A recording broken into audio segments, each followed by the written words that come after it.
24 साल हो गए, 24 साल सारी रात नमाज पढ़ता हूँ, रोज़ा रखता हूँ, हज करता हूँ, पर हर साल कोई आके कहता है जा दौड़ जा, तेरा कोई नहीं कबूल हुआ। हुजूर दुआ करे मालिक राजी हो जाए। फरमाते मैं थप्पड़ मार के आ गया, मैंने कहा तुझसे राजी हो जाए इतने जालिम से। इमाम मालिक फरमाते हैं रात को आके सोया तो मुझे ख्वाब में रसूल पाक का दीदार हुआ। तो नबी पाक अलैहिस्सलाम ने फरमाया मालिक तू उसे मायूस क्यों कर आया है, अल्लाह तो बड़ा मेहरबान है। कहा हुजूर माँ के नाफरमान को माफी कैसे मिलेगी? तो इमाम मालिक फरमाने लगे नबी करीम ने फरमाया जा उसे जाके बता दे तुझे कयामत में तेरी माँ की वजह से बख्श दिया जाएगा। कहा हुजूर अम्मा की वजह से किस तरह? तो महबूब फरमाने लगे इसकी माँ कयामत में इसके खिलाफ मुकदमा दायर करेगी रब करीम की अदालत में, ए अल्लाह मैंने 9 माह पेट में रखा, दर्द सह के इसे जना, जिगर का खून पिला के पाला और इसी ने मुझे कत्ल किया।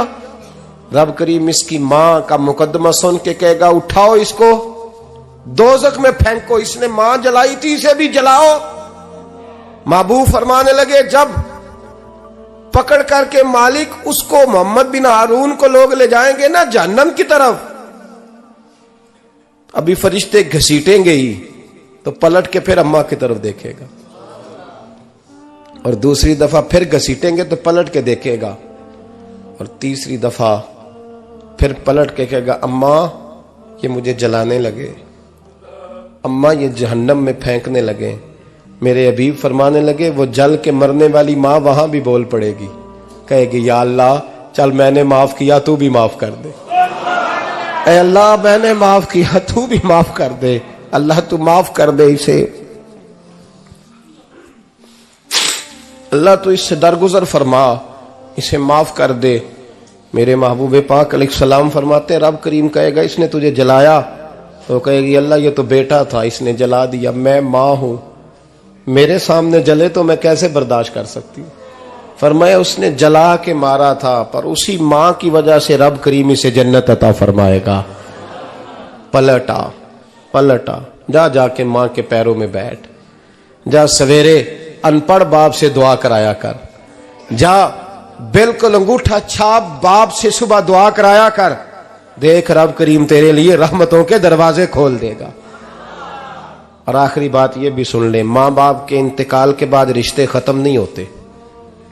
रिश्ते खत्म क्या दुआ मांगते हो नमाज में? रब्बना इग़फिर ली, इसका मतलब है माँ बाप तो है ना, वो जो औलाद बचपन में चली जाएगी ना नाबालगी में, छोटे बच्चे, वो कयामत में माँ बाप की सिफारिश करेंगे।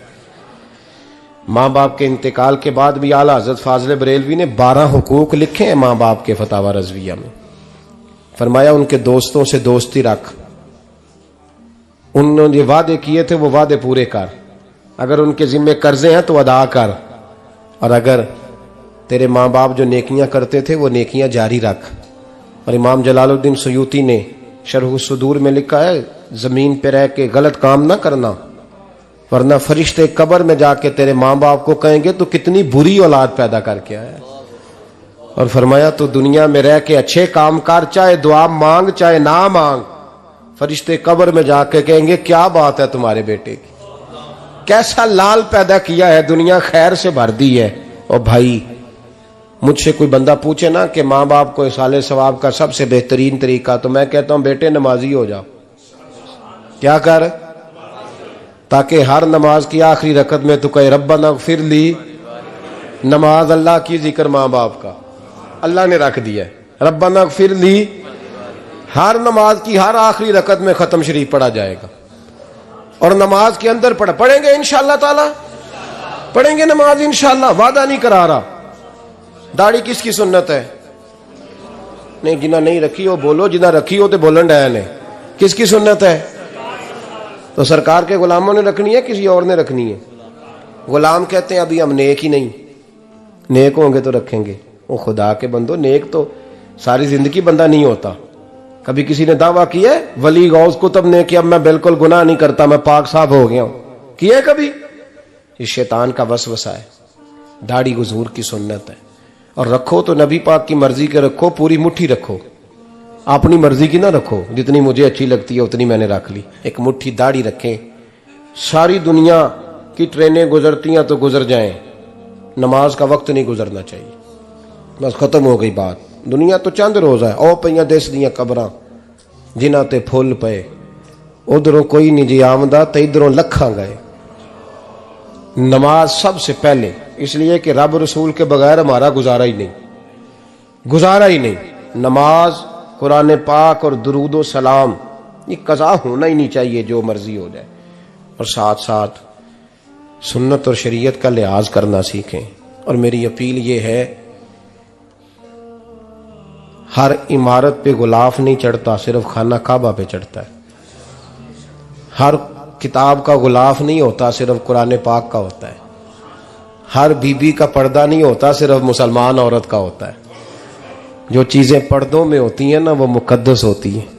اور بھائی ٹافی سے بھی ریپر اتار دو تو مکھیاں بیٹھنے لگتی ہیں. تو جو بی بی پہ پردہ ہوگی اس پہ بری نظریں نہیں جمیں گی. ڈیوٹی ہے آپ کی، بیٹیوں کو پردہ کرائیں، بہنوں کو پردہ کرائیں، ماؤں کو گزارش کریں. پردہ حسن ہے مسلمان کا. جس گھر میں پردہ رہتا ہے اس گھر میں اللہ کے فرشتے رحمت نازل فرماتے ہیں. یہ کوئی فیشن، کوئی طریقہ، کوئی مطلب ہی نہیں ان چیزوں کا. با پردہ کریں اپنے گھروں کو. دعا کرتا ہوں اللہ تبارک و تعالی میری اس حاضری کو قبول فرمائے. اللہ آپ سب کا آنا قبول فرمائے. اور جو کچھ میں نے کہا اللہ تبارک و تعالی ہمارے دلوں میں، ہماری روحوں میں اس جذبے کو جاگزی فرمائے.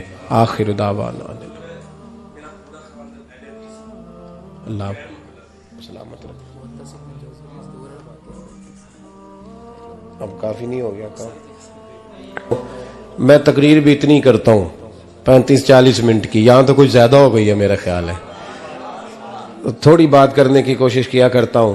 چلو میری رائے یہ ہے کہ خوراک تھوڑی ہو تو ہضم جلدی ہو جاتی ہے. ارسلان صاحب سے میں نے کہا میرا کھانا نہ پکانا.